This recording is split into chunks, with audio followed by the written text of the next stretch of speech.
Hi ladies and gents, LordOfPondtail here with another video for Rise of Empires Ice and Fire. New year and a new look to the channel. Hope you like the current setup that I'm working in. If you don't or you have any comments about it, please do pop it in the comment section below.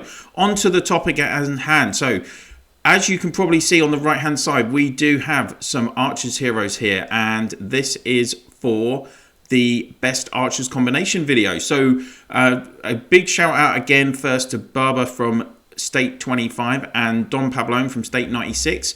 The document I'm using is their document that they've put together, and it's not just them. They've also kind of collaborated with many people doing the testing for these, both from Last Shelter Survival and from Rise of Empires as well. So thank you to everyone who's had input into this document, and I'm just kind of the face showing off on YouTube to all of you guys. So let's get stuck into the combinations then. So you'll see here we do have the basic orange heroes at the bottom. We've got North Rage, Dual Blades and Heaven's Justice. That is perfectly good. Really, North Rage and Dual Blades are going to be key to a decent Archers Legion when you're starting the game. And then you could either have Heaven's Justice or Hurricane behind them. Couple of points to think about. So with Archers, they do have weak HP, low HP. So if you've got North Rage on the front, he's going to be boosting their HP with his 7th skill and also his 6th skill. And then you've also kind of got the ability, he's got some decent chance to do damage. Don't forget, Archers are your main killers, really. So he's got high chance to do damage on his 5th skill, reasonable amount chance to do damage on his 2nd skill, and then 8th skill again. Also, interestingly, his 8th skill has the suppression element to it, so this will target one random enemy squad unable to move for 1 turn. Again, with Archers, if you can protect them as much as possible, then they're going to live longer, they're going to do more damage, you've got more chance of winning the battle. So North Rage on the front, definitely. Dual Blades, let's have a look at her quickly. Again, so she's got decent resistance, 20% resistance. That's going to help, as is her 7th skill resistance. So you're getting extra resistance from Dual Blades, extra HP from North Rage. That's all going to help your Archers survive longer. Her skills as well, pretty good. 50% chance on the 5th skill, 50% chance on the 2nd skill. And then 8th skill also has this suppression element to it. So you've got a good chance having both of these two in a legion together that at some point in the battle they're going to suppress your opponents. And then, as I say, either Heaven's Justice or Hurricane is going to be, perfectly fine. Let's go on to the next section here. So this is a bit more of a all-out offensive kind of combo. If you've got Yamaraja, he's got that extra might in his 6th skill. And then let's talk about El Zoro. So El Zoro is the Archer-specific normal orange hero. And for me, he could be the best normal orange hero. Let's have a quick look at his skills. Like skill 2, 50% chance to deal 641% damage to the enemy squad with the least amount of units within range. And it's a range of 5. So this is effectively targeting the weak point of your opponent. So that's a really good element because you want to try and get rid of at least one row. It's probably most likely, almost certainly going to be the front row that it's targeting. Nearly always the front row is taking the most hits, it's taking the most damage. So that skill is potentially doing a lot of damage to the front row. And if you can actually get that front row to collapse, then that's making a big difference. Onto skill 5. Borrowed Plumes. Again, 50% chance, dealing damage to 2 random enemy squads and giving bonus damage. So your squad is doing more damage as well. So that's a good buff. 8th skill, 40% chance to deal 394% damage to the enemy squad with the least unit count within range. So again, you're targeting that weak point in the opponent and then making them take 8... it's not going to be only 18%, is it? Up to 18% more damage as well. So lasting 2 turns, this 40% chance. So it probably will activate 3 to 4 times in a battle. And so potentially, if it does do that, you're weakening this weak point. That's what Zora's all about. He's about weakening that weak point in your opponent, and that's why he's pretty good. He's a pretty good combo for a basic archer. Let's move on up.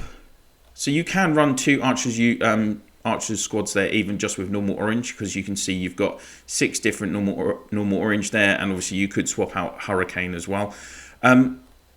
Onwards, as suspected, as you get into the S heroes, they're gonna have an impact on your legion. So when you're in S1, Cincinnatus, Orochi, Pacer, or you can go, of course, Cincinnatus, Volunteer, Pacer.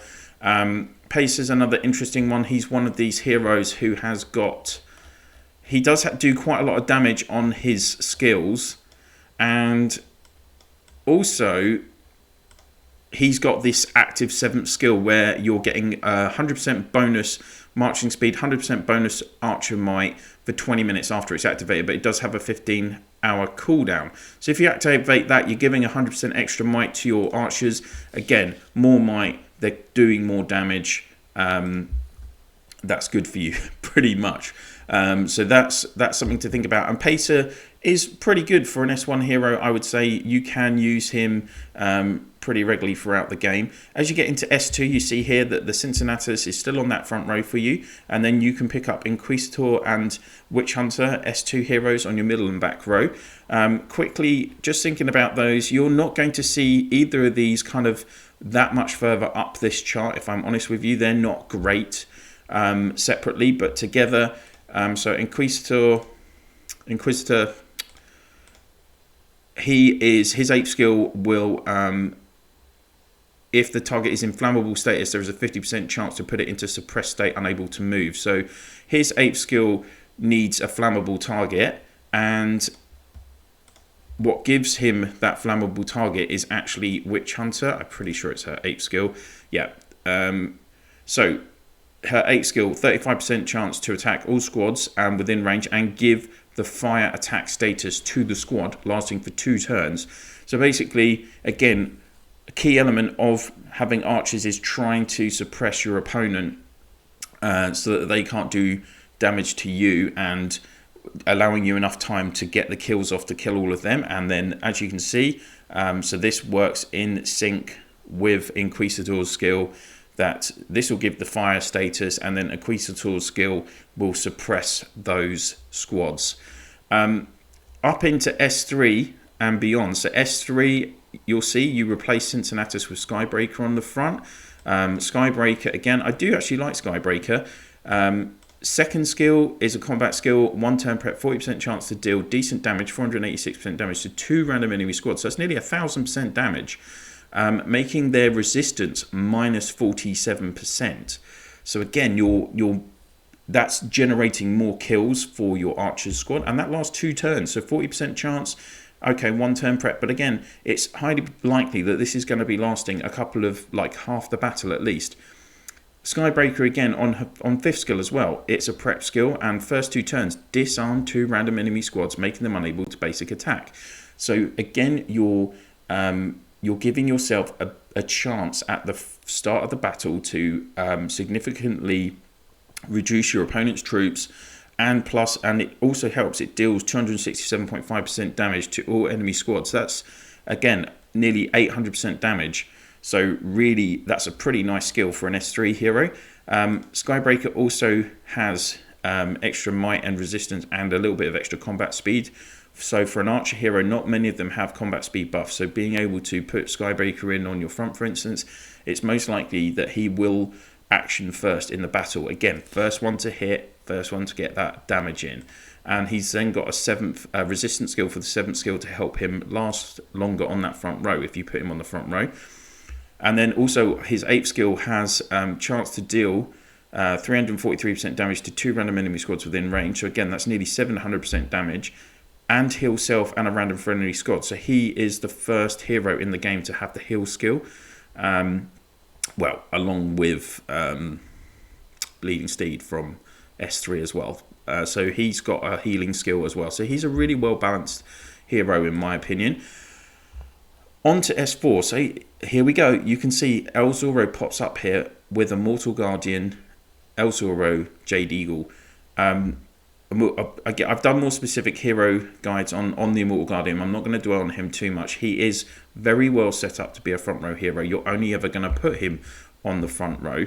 And you can see that you can get away with running Witch Hunter on your middle row in this combination with Jade Eagle as well, or even you can mix it up and see this combo with Immortal Guardian, Skybreaker kind of linking everything together, and even the Pacer pops back in here. Now you're going to see a few combos with this guy, the Ashen Verdict. He is actually getting released tomorrow, SX5 hero. So none of us have actually seen him in Rise of Empires, but in the sister game Last Shelter Survival, this hero has already been active for, I think it might even be 4 or 5 months. So that's how we've managed to get data based on the performance from Last Shelter Survival. Ironically, in this combination, Ashen does work with Divine Arrow and the Defender, but you're not going to see Divine Arrow coming up very often. Any of you going into S4, I would stay away from Divine Arrow.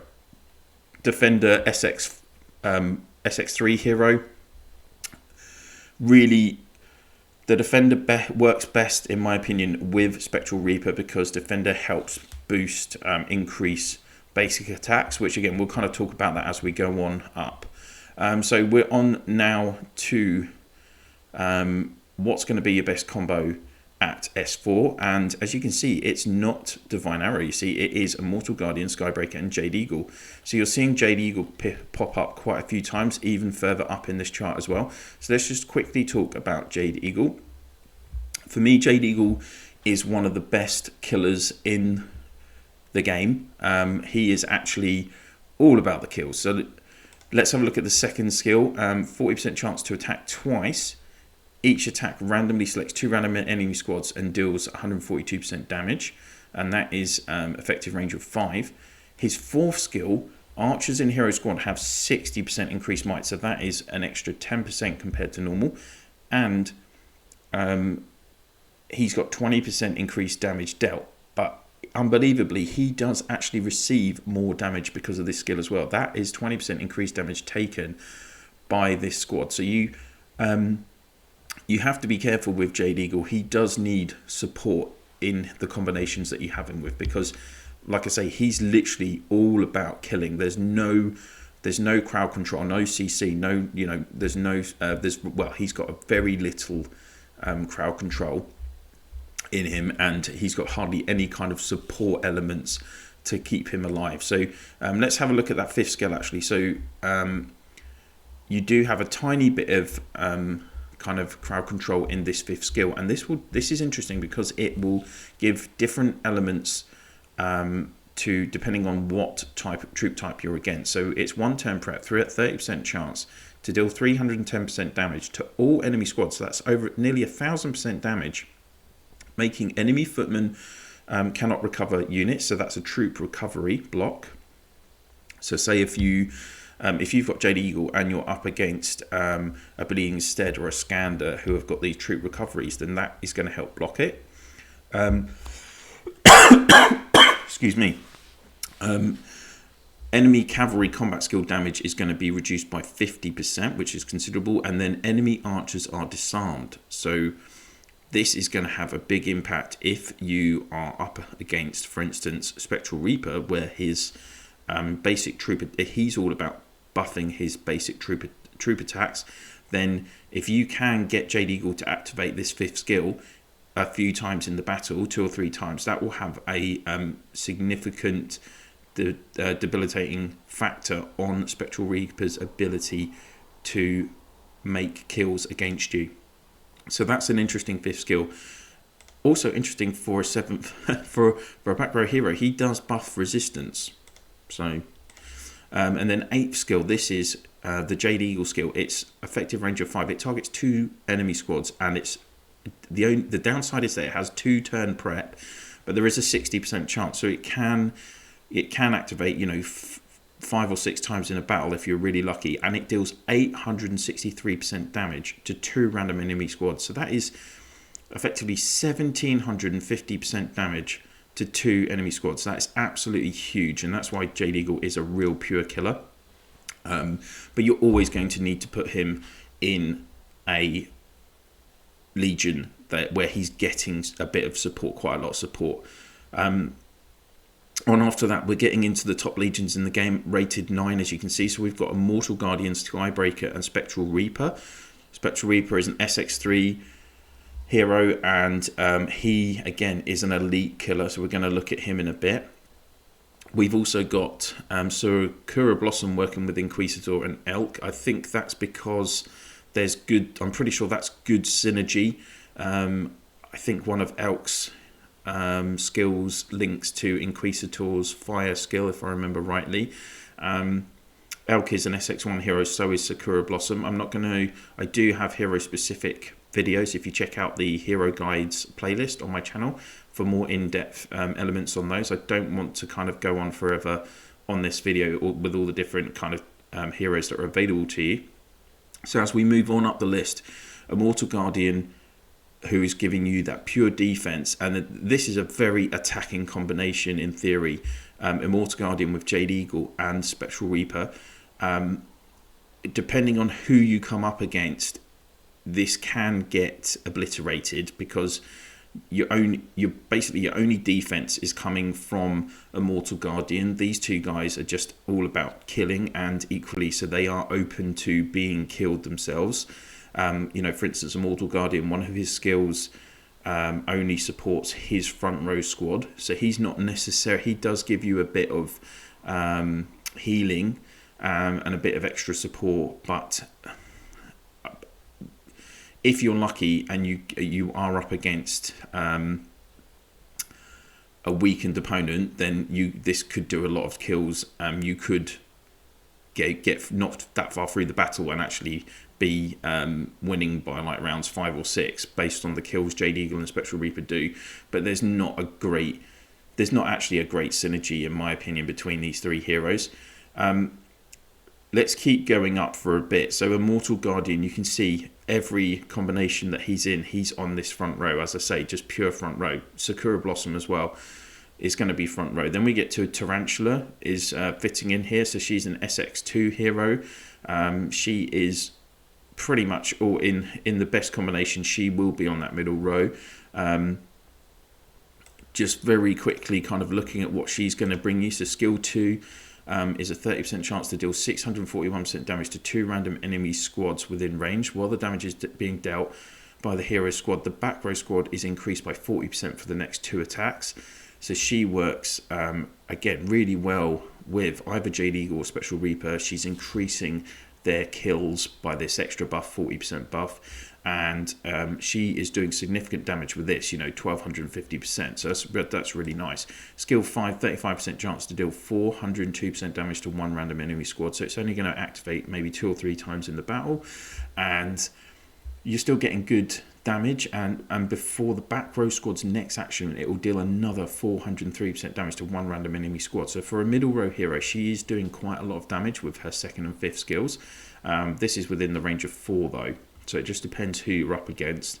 If you've got her in the middle row, for instance, this damage wouldn't reach against Spectral Reaper if you're up against him, which is probably why, again, one of the reasons she might not be a top elite hero. Her 8th skill, Evasive Tactics, this basically gives different buffs to you each turn of the battle. So it's a status skill, it's activated at the start of the battle, and each turn it'll give you a different buff out of Restore Some Troops, which is 100% recovery weight, which is pretty good. I think that's probably over about 3,500 troops. And then either you could have might resistance, tactical resistance increased by 60%. Now, if it's tactical might, that's going to be big. And actually, increasing the might on the basic attacks is okay for archers, as they do more damage with their basic attacks. But if it's just adding 60% resistance, that's not a massive boost compared to normal.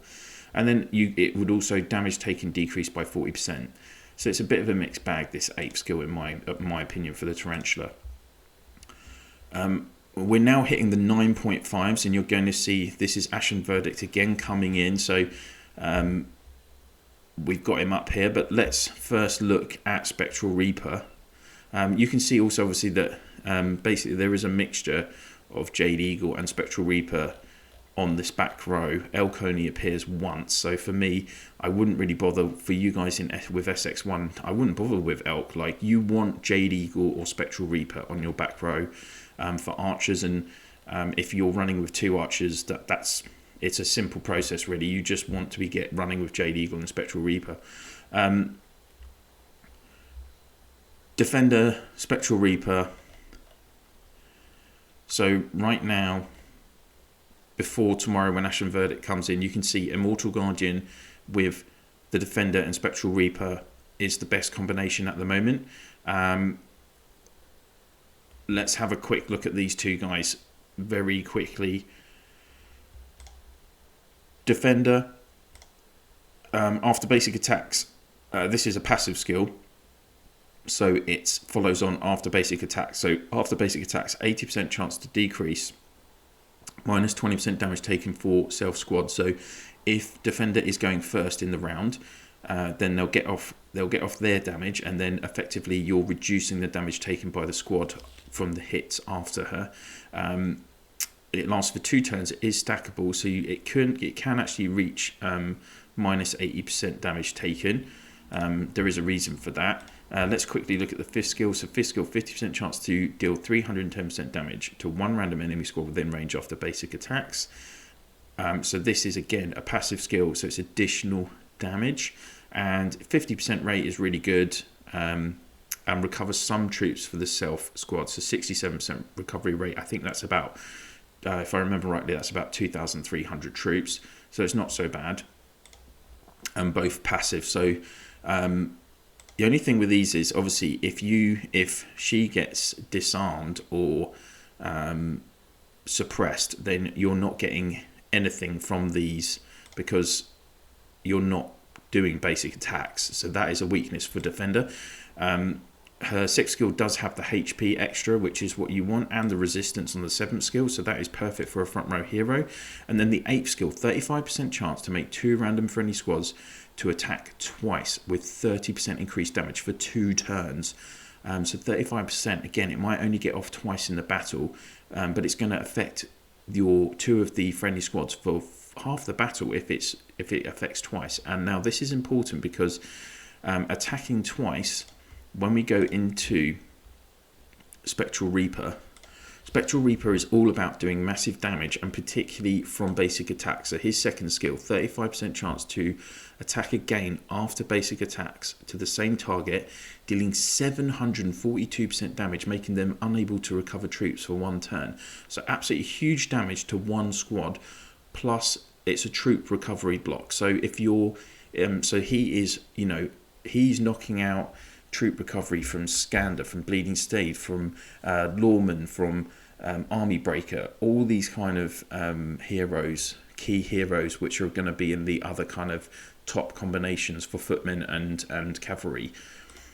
5th skill, 40% chance to deal 455% damage to 1 random enemy squad within range, and increase 60% basic attack damage for self squad for 1 turn. So basic attack damage. Now, why is that important? Well, his 8th skill is a status skill, and it is buffing. The basic attack damage is increased by 100%. He's all about basic attack damage. So Defender skill can make other squads hit twice, and Reaper is all about buffing his basic attack already, and then if you combine them with another hero which is weakening the opponent or at least supporting them, then you're going to get some pretty awesome results out of Spectral Reaper. The other interesting thing about his 8th skill is this squad, so when the enemy is tallying skill range, this squad is considered to be +1 range away. So it's effectively making the squad actually appear on a 4th row. So effectively, even if you have a back row hero with a range of 5, with Spectral Reaper, actually with the 8th skill unlocked, that row is actually in a range of 6 from them. So anyone's combat skills are not going to reach that back row, which means that the troops are going to stay alive longer and then they can deal that damage. The only negative about this is I've noticed that this skill range is not impacted for CCing skills. So if you are, say if Spectral Reaper was up against Avalanche or any other hero with like suppression, for instance, or a disarm, then those skills will still activate in Spectral Reaper. And I do have a hero, again, if you go to my hero guides, you'll see actually that in effect on Spectral Reaper's hero video. Okay guys, we're actually very close. I'm conscious that it's 25-minute video already, so I don't really want to talk too much more other than, as you can see right now, the top combinations in the game are for the Defender Immortal Guardian Spectral Reaper or Immortal Guardian the Defender Spectral Reaper. And tomorrow we're going to have Ashen Verding released, which will then go into a combination with Sakura Blossom, Ashen and Defender. That would be the best kind of defense if you were going to have, I'd say, archers in your defensive legion. That's probably going to be the best combination. And if you want for attacking, Defender Ashen Reaper is going to be a really good combination. You'll see up here we do have future combinations as well that are going to be coming out in 3 months time with a hero. Well, the hero's name in Last Shelter Survival is called Tracker, but we'll have to wait and see what they're called in Rise of Empires, so I will not touch on that at this point. I'll have to do an update at the start of next season for the SX6 heroes. So there we go. Guys, that's everything on archers. I hope you've enjoyed this video. This is the third in my best heroes combination series, and if you have liked it, please do click on that like. And if this is the first video you're watching from my channel, why not click on that subscribe and ring the bell so you can get videos from notifications of whenever I'm dropping videos on the channel. And if you could please share my channel in your Alliance chat, province chat and through line WhatsApp, Viber, Discord, so other members that you play with can benefit from my content, that would be absolutely brilliant. That's it for now. Thank you so much for watching, and I will see you soon.